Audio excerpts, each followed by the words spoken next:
નમસ્કાર મિત્રો, દેશ દુનિયાના તાજા મોટા અને મહત્વના સમાચારો વિશે વાત કરીએ તેમના પહેલા આપણે મિત્રો જણાવી દઈએ કે વિડીયોને અંત સુધી જોતા રહેજો, જેથી કરીને મિત્રો આજના દરેક સમાચાર કામના છે જે તમને મળી જાય. અને મિત્રો ગુજરાતના રોજે રોજના તાજા સમાચાર મેળવવા માંગતા હોય તો મિત્રો વિડીયોને એક લાઈક કરી ચેનલને મિત્રો જરૂરથી સબસ્ક્રાઈબ કરી લેજો, જેથી કરીને મિત્રો તમને દિવસભરના કામના સમાચાર અમારા યુટ્યુબ ચેનલ થકી મળતા રહે. તો મિત્રો આજના સમાચારો વિશે વાત કરીએ તો હવે મિત્રો પીએમ કિસાન યોજનામાં ₹9,000 મળશે. મિત્રો પાકને પણ નુકસાન થશે તો પણ તમને પૈસા મળશે. સરકાર મિત્રો 2 લાખ કરોડ રૂપિયાનું ફંડ મિત્રો આપશે. મિત્રો નવું વર્ષ દેશના ખેડૂતો માટે ઘણી ભેટ લઈને આવશે. મોદી સરકારે મિત્રો કૃષિ ક્ષેત્રને મજબૂત કરવા અને ખેડૂતોની આવક વધારવા માટે 2024માં એટલે કે મિત્રો નવા વર્ષમાં પોતાની તિજોરી ખોલવાની સંપૂર્ણ યોજના બનાવી છે. આ અંતર્ગત ખેડૂતોને ₹6,000 બદલે વાર્ષિક હવે મિત્રો ₹9,000 આપવામાં આવશે. ઉપરાંત મિત્રો પાક વીમાનો વ્યાપ પણ વધારવામાં આવશે. સરકાર મિત્રો આગામી બજેટમાં આ માટે જંગી ફાળવણી પણ કરવા જઈ રહી છે. આ મામલાને મિત્રો લગતા 2 વરિષ્ઠ અધિકારીઓએ કહ્યું છે કે સરકાર 2024 અને 25ના બજેટમાં કૃષિ ક્ષેત્ર માટે વધુ મિત્રો લગભગ 2 લાખ કરોડ રૂપિયા ફાળવી શકે છે. આ વર્તમાન નાણાકીય વર્ષમાં જાહેર કરાયેલા ₹1.44 લાખ કરોડ કરતાં પણ લગભગ 39% વધુ હશે. આ ભંડોળની મદદથી તે માત્ર ખેડૂતોની આવક વધારવામાં મદદ કરશે નહીં, પરંતુ પાક વીમાનો વિસ્તાર વધારવામાં પણ મદદ કરશે, જેનો સીધો ફાયદો ખેડૂતોને થશે. કૃષિ મંત્રાલયનો હેતુ ખેડૂતોને વાર્ષિક ધોરણે આપવામાં આવતી નાણાકીય સહાયની રકમમાં વધારો કરવાનો છે. મિત્રો બજેટમાં પણ ફાળવણી બાદ કૃષિ મંત્રાલય ખેડૂતોને મળતી ₹6,000ની રકમ વધારીને ₹9,000 કરશે. મતલબ કે હવે ખેડૂતોને ₹500ના બદલે દર મહિને ₹750નો હપ્તો આપવામાં આવશે. હાલમાં જ મિત્રો પીએમ કિસાન યોજના હેઠળ એક વર્ષમાં ₹6,000 આપવામાં આવશે. મિત્રો ફેબ્રુઆરીમાં આ યોજના શરૂ થયાને 5 વર્ષ પૂરા થશે. તેથી સરકાર આગામી 5 વર્ષ સુધી ખેડૂતોની આવકમાં 50%નો વધારો કરવાની સંપૂર્ણ તૈયારીઓ કરી રહી છે. ત્યાર પછીના મિત્રો આગળના સમાચારો તરફ નજર કરીએ તો મિત્રો ગુજરાતમાં પણ મળશે ₹450માં સિલિન્ડર. રાજસ્થાનની ભજનલાલ સરકારે તાજેતરમાં જ ખાનગી ન્યૂઝપેપરમાં ગુજરાતીમાં જાહેરાત આપી છે અને જાહેરાતમાં લખ્યું છે કે મોદીની ગેરંટી થઈ સાકાર. ₹450માં મળશે રાંધણ ગેસ સિલિન્ડર, જેને પગલે ગુજરાતમાં પણ આ ફોટો વાયરલ થયો છે. ત્યારે લોકોના મનમાં એક જ પ્રશ્ન રહેલો છે કે શું રાજસ્થાનની જેમ પણ ગુજરાતમાં પણ બીજેપી સરકાર ₹450માં સિલિન્ડર આપશે? આ મુદ્દે મિત્રો તમારો શું મત છે? કોમેન્ટ બોક્સમાં કોમેન્ટ કરીને જરૂરથી જણાવજો. શું મિત્રો ગુજરાતમાં પણ ₹450માં ગેસ સિલિન્ડર મળવો જોઈએ કે નહીં? કારણ કે મિત્રો રાજસ્થાનમાં તો હવેથી ₹450માં ગેસ સિલિન્ડર મળશે. શું મિત્રો ગુજરાતમાં પણ ₹450માં ગેસ સિલિન્ડર છે એ મિત્રો મળવો જોઈએ કે નહીં? ખાસ કરીને તમારો અભિપ્રાય જરૂરથી દેજો. ત્યારબાદ મિત્રો આગળના સમાચારો તરફ નજર કરીએ તો અયોધ્યા માટે 1100 કિલો મેટલનો દીવો બનાવાયો. અયોધ્યામાં રામ મંદિરનું નિર્માણ કાર્ય ચાલી રહ્યું છે. દરમિયાન મિત્રો વડોદરાના ખેડૂત અરવિંદ પટેલે મોટો દીવો બનાવ્યો છે. તેઓ આ દીવો રામ મંદિરને ભેટ આપશે. દીવો 9.25 ફૂટ ઊંચો છે અને અગાઉ વડોદરાના એક રામ ભક્તે 108 ફૂટ લાંબી અગરબત્તી બનાવી અને અયોધ્યા મોકલી હતી. મિત્રો વડોદરા જીઆઈડીસીના એક કારખાનામાં વિશાળ દીવો બનાવવાની કામગીરી પણ શરૂ કરવામાં આવી હતી. ત્યાર પછીના મિત્રો આગળના સમાચારો તરફ નજર કરીએ તો મિત્રો કિંમતોમાં સીધો ₹44નો વધારો થયો. મિત્રો વર્ષ 2023માં દાળ અને ચોખાના ભાવમાં જોરદાર ઉછાળો આવ્યો છે. તુવેર દાળ મિત્રો 110 થી વધીને ₹154 પ્રતિ કિલો થઈ છે, જ્યારે ચોખા મિત્રો 37 થી વધીને ₹43 કિલો થયા છે. ડિપાર્ટમેન્ટ ઓફ કન્ઝ્યુમર એફર્સ અનુસાર મિત્રો દૂધની કિંમત ₹54 વધીને ₹58 થઈ છે. ખાંડની કિંમત 41 રૂપિયા વધીને 44 રૂપિયા પ્રતિ કિલો થઈ ગઈ છે. જોકે ઘરેલું ગેસ સિલિન્ડરની કિંમતમાં 150 રૂપિયાનો ઘટાડો પણ થયો છે. એલપીજીની સિલિન્ડરની કિંમત 1053 રૂપિયાથી ઘટીને મિત્રો 903 રૂપિયા થઈ ગઈ છે.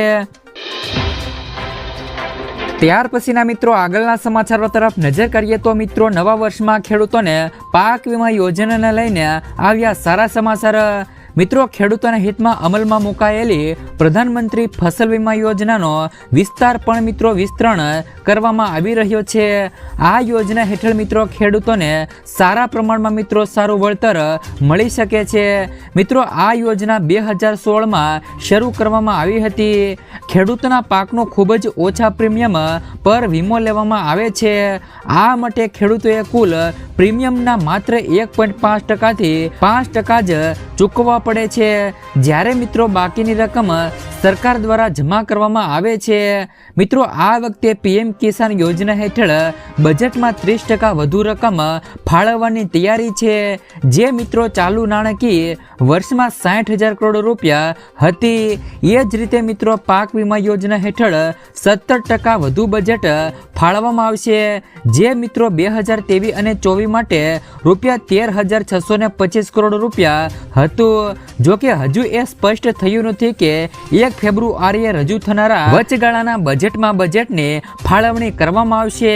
મિત્રો લોકસભાની ચૂંટણી પછી જુલાઈમાં રજૂ થનારા સંપૂર્ણ બજેટમાં અધિકારીઓનું કહેવું છે કે અમને નાણાકીય વર્ષ 2024 અને 25 માટે પાક વીમા યોજના હેઠળ 18,000 કરોડ રૂપિયાની જરૂર પડશે. હાલમાં અમારી પાસે 16,000 કરોડની ફાળવણીનો અંદાજ છે. અત્યારે અમારી પાસે રવિ પાક અંગેનો સાચો ડેટા નથી. આવતા વર્ષે મિત્રો પાક વીમાના રૂપમાં આપણી પાસે મોટી રકમ હોઈ શકે છે. આ વર્ષે જ પાક વીમા માટે રૂપિયા 12,000 કરોડની જરૂર છે. જ્યારે આવતા વર્ષે મહારાષ્ટ્રમાં વધુ રૂપિયા 5,000 કરોડનો બોજ વધવાની શક્યતા છે. ત્યાર પછીના મિત્રો આગળના સમાચારો તરફ નજર કરીએ તો નવા વર્ષની શરૂઆતમાં જ ગૃહિણીઓ માટે આવ્યા સારા સમાચાર. મિત્રો નવા વર્ષની શરૂઆતમાં ગૃહિણીઓ માટે રાહતના સમાચાર આવ્યા છે. જેમાં મિત્રો 2024ની શરૂઆત સાથે જ શાકભાજીના ભાવ ઘટ્યા છે. તેમાં શાકભાજીની આવક શરૂ થતા ભાવમાં ઘટાડો થયો છે. લીલા શાકભાજી 30 રૂપિયા કિલો થયા છે. તો મિત્રો મૂળા ગાજર 20થી લઈને 30 રૂપિયા કિલો થયા છે. તો મિત્રો આદુના ભાવની વાત કરીએ તો મિત્રો 5 થી લઈને 6 મહિના બાદ ઘટાડો થયો છે.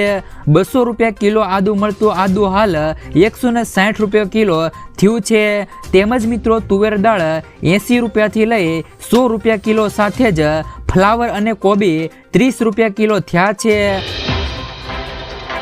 ત્યાર પછીના મિત્રો આગળના સમાચારો તરફ નજર કરીએ તો ખેડૂતોને સનેડો કૃષિ સાધનની ખરીદી ઉપર નાણાકીય સહાય આપવાની યોજના માટે આ ખેડૂત પોર્ટલ ઉપર શરૂ કરાઈ.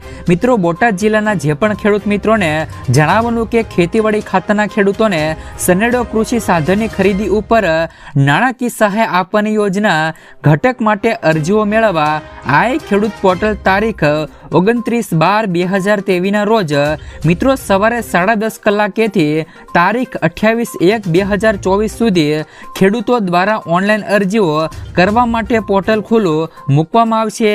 વધુમાં મિત્રો આ વર્ષે અરજીઓ મેળવવા બાબતે જે તે મિત્રો તાલુકાના લક્ષ્યાંકની 110% મર્યાદામાં વહેલા તે પહેલાના ધોરણે ઓનલાઈન અરજીઓ થાય તે મુજબ નક્કી થયેલ છે. જેને ધ્યાને લઈ બોટાદ જિલ્લાના ખેડૂતોએ આ ઘટકોમાં લાભ મેળવવા માગતા હોય તો સહાય મેળવવા માટે ઓનલાઈન અરજી કરી અને અરજીની નકલ પોતાની પાસે રાખવાની થાય છે. વધુ જાણકારી માટે મિત્રો આપના ક્ષેત્રીય ગ્રામ સેવક અથવા તો મિત્રો તાલુકાના વિસ્તરણ અધિકારી ખેતીનો સંપર્ક કરવાનો રહેશે. જેથી મિત્રો જે પણ બોટાદ જિલ્લાના ખેડૂતો હોય તેમને મિત્રો સનેડાની ખરીદી કરવી હોય તે મિત્રો તારીખ 28 ડિસેમ્બરથી લઈ તારીખ 28/1/2024 સુધી ખેડૂતો દ્વારા ઓનલાઈન અરજીઓ કરવા માટે મિત્રો પોર્ટલ ખુલ્લું મૂકવામાં આવશે. ત્યાર પછીના મિત્રો આગળના સમાચારો તરફ નજર કરીએ તો નવા વર્ષથી બદલાશે મિત્રો આ નવા નિયમો. મિત્રો નવા વર્ષની શરૂઆત થઈ ગઈ છે અને આવી સ્થિતિમાં જ્યારે મિત્રો નવું વર્ષ લોકોના જીવનમાં ખુશીઓ લઈને આવી રહ્યું છે ત્યારે નવા વર્ષથી શરૂઆતમાં જ કેટલીક બાબતોમાં મોટા ફેરફારો થવાના છે, જેની સીધી અસર સામાન્ય માણસના ખિસ્સા પર પડશે। મિત્રો આવતા વર્ષે ઘણા બધા મોટા ફેરફારો થવાના છે, જ્યારે લોકસભાની ચૂંટણી પણ 2024માં જ યોજાવાની છે। આ સિવાય સિમ કાર્ડ અને જીએસટીને લઈને પણ એક મોટું અપડેટ સામે આવ્યું છે। એકંદરે 1 જાન્યુઆરીથી 8 વસ્તુઓ બદલાઈ રહી છે, જેમાં ગેસ સિલિન્ડરની કિંમતોને લઈને વાહનોની કિંમતો સુધી દરેક બાબતોનો સમાવેશ થાય છે। આવો અમે તમને જણાવીએ કે મિત્રો 1 જાન્યુઆરીથી કયા ફેરફારો થવાના છે। તો મિત્રો પ્રથમ ફેરફારની વાત કરીએ તો મિત્રો 1 જાન્યુઆરીથી યુપીઆઈ નિષ્ક્રિય થઈ જશે। 1 જાન્યુઆરીથી મિત્રો 1 વર્ષથી બંધ મિત્રો યુપીઆઈ એકાઉન્ટ્સ બંધ થઈ જશે। બેંકો અને થર્ડ પાર્ટી એપ્સ જેમ કે પેટીએમ, ફોનપે અને ગૂગલ પે પણ 1 જાન્યુઆરીથી આવા યુપીઆઈ આઈડીને નિષ્ક્રિય કરશે, જેમાં મિત્રો છેલ્લા 1 વર્ષમાં કોઈ પણ વ્યવહાર થયો નથી। ઉપરાંત મિત્રો બીજા ફેરફારની વાત કરીએ તો મિત્રો 1 જાન્યુઆરીથી મિત્રો સિમ કાર્ડના વિનિમય માટેના નિયમો બદલાશે। 1 જાન્યુઆરીથી સિમ મેળવવા માટે ડિજિટલ કેવાયસી કરાવવું જરૂરી બનશે, કારણ કે મિત્રો દૂરસંચાર વિભાગે પેપર આધારિત કેવાયસી બંધ કરી દીધું છે। ઉપરાંત મિત્રો ત્રીજા ફેરફારની વાત કરીએ તો આઈટીઆર ફાઇલિંગ થશે। તમારે મિત્રો 1 જાન્યુઆરીથી આઈટીઆર ફાઇલ કરવા માટે દંડ ચૂકવવો પડી શકે છે। ખરેખર મિત્રો 31 ડિસેમ્બર વિલંબિત આઈટીઆર રિટર્ન ફાઇલ કરવાની છેલ્લી તારીખ રહેલી છે। આવી સ્થિતિમાં મિત્રો 1 જાન્યુઆરીથી દંડ વસૂલવામાં આવશે।